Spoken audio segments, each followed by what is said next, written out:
ఇనుము రావడంతో Indus valley collapse అయింది, ఐరన్ వెపన్స్ తోటి ఆర్యన్స్ వచ్చారు, ఇండస్ని వేసేసారు అని రకరకాల వాదాల్లో ఇదొక వాదం కదా. రకరకాల వాదాల్లో ఇదొక వాదం ఇనుము అనేది. ఇక్కడ మనం గుర్తుపెట్టుకోవాల్సింది, ఇనుము జైన బౌద్ధ మతాలకు ఎలా కారణమైంది? ఇనుము ఎలా కారణమైంది? నేను మీకు క్వశ్చన్కి ఆన్సర్ చెప్పట్లా, సూటిగా సుత్తి లేకుండా స్పష్టంగా దీన్ని వెనక ఉన్నటువంటి సోల్ చెప్తా ఉన్నా. నేను దీనికి ఆన్సర్ నేను ఇంకా స్టార్ట్ చేయలే. ఇనుము ఏంటి? ఎస్, చెప్తా. బ్రాహ్మణుడు, క్షత్రియుడు సొసైటీలో domination figures on the time. రాజు అంటే రాచరికం. ఇక్కడ 2 కారణాలు చెప్తాను నేను. రాజు బలహీనమైనప్పుడు తను దైవదత్తాధికార సిద్ధాంతం తీసుకొస్తున్నాడు ముందుకి, డివైన్ రైట్ థియరీ. రాజు దేవుడు యజ్ఞాలు చేస్తున్నాడు చూడండి, ఎర్రటి బట్టలు కట్టుకొని. రాజు దేవుడిని ఏమో అనొద్దమ్మా, నాకు రాత్రి దేవుడు కనపడ్డాడు, రాజే దేవుడు అని చెప్తున్నాడు దేవుడు అని. ఆ రాజు దేవుడు, ఆ యజ్ఞాలు, ఆ యాగాదులు, వాటికి సర్టిఫై ఎవరివ్వాలి? బ్రాహ్మణుడు ఇవ్వాలి, పురోహితుడు ఇవ్వాలి, రాజగురువు ఇవ్వాలి. దెబ్బకి జనాలంతా నమ్ముతారు. రాజు బాగా పరిపాలించినప్పుడు ఓకే. రాజు బాగా పరిపాలించినప్పుడు ఏమైంది? యజ్ఞాలు, యాగాదులు, బ్రాహ్మణుడి సపోర్టు ఇవన్నీ వచ్చేసినాయి. దానికి తోడు రాచరికంలో ప్రజాస్వామ్యం కాదుగా, జనాలు రాజుల్ని సెట్ చేసుకోవడానికి. రాచరికం అంటే బై వంశపారంపర్యం, హెరిడిటీ. రాచరికం అంటే వంశపారంపర్యం, హెరిడిటీగా వచ్చేది రాచరికం.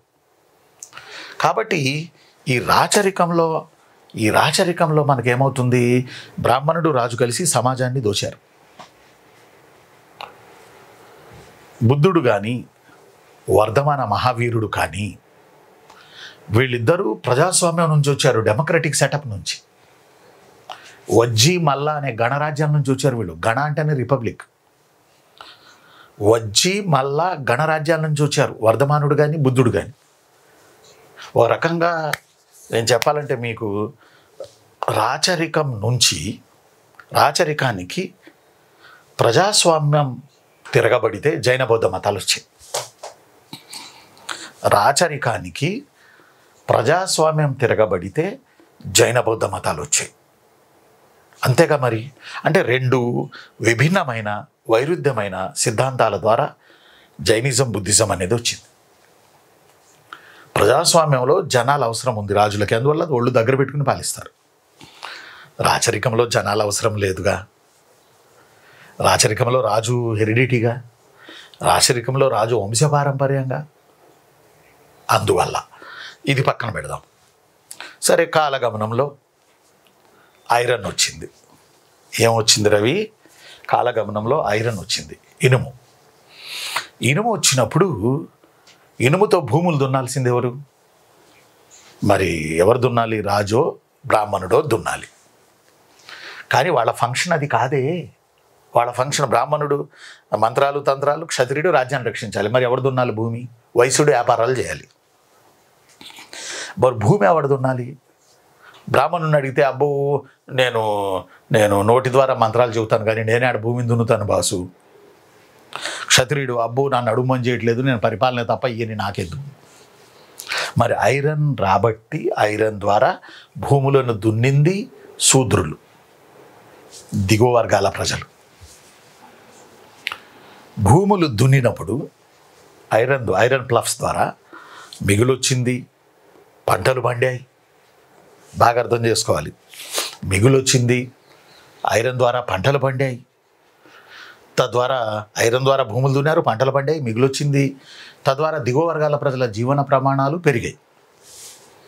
తెల్ల చొక్కా, తెల్ల ఫ్యాంట్ వేయడం మొదలేశారు, తప్పేముంది? ఆటోమేటిక్గా చైతన్యవంతం అయ్యారు. ఫైనాన్షియల్ గ్రౌండ్ ఉందగా, సపోర్ట్ ఉందగా, ఆటోమేటిక్గా ఫైనాన్షియల్గా బలంగా తయారయ్యారు. అప్పుడు బ్రాహ్మణుని, రాజుని అడిగారు, మాకెందుకు లేదు మోక్షం అని. మాకెందుకు లేదు మోక్షం? మీకేనా మోక్షం? ఇప్పుడు మేము స్టేటస్లో ఉన్నాం, ఎన్ని యజ్ఞాలైనా చేస్తాం, మాకెందుకు లేదు మోక్షం? అంటే ఐరన్ ఇచ్చిన బలం వల్ల ఈ మార్పులు చేర్పులు జరిగాయి. మాకెందుకు లేదురా మోక్షం అని అడిగారు. అందువల్ల తెలివిగా మళ్ళీ బ్రాహ్మణుడు ఏం చేశాడు, తెలివిగా మళ్ళీ రాజు ఏం చేశాడు, ఈ బ్రాహ్మణుడు ఈ రాజు ఒక నిమిషం చాలా తెలివిగా వీళ్ళిద్దరు ఏం చేశారంటే భాగ, బలి, తుల్యమయ్య, హిరణ్య అనే పన్నులేసి ఆ మిగులుని లాగేశారు. అదేమంటే రాజు యజ్ఞం చేసి నేను భూమికి అధిపతి పృథ్వీపతి అని చెప్పేవడం మొదలుపెట్టాడు. అప్పుడు పాపం వాళ్ళ దగ్గర ఉన్న ట్యాక్స్ అంతా లాగడం మొదలేశారు. మళ్ళీ వాళ్ళని నార్మల్ చేశారు. ఇలా ఎత్తుకు పై ఎత్తులు జరిగినాయి.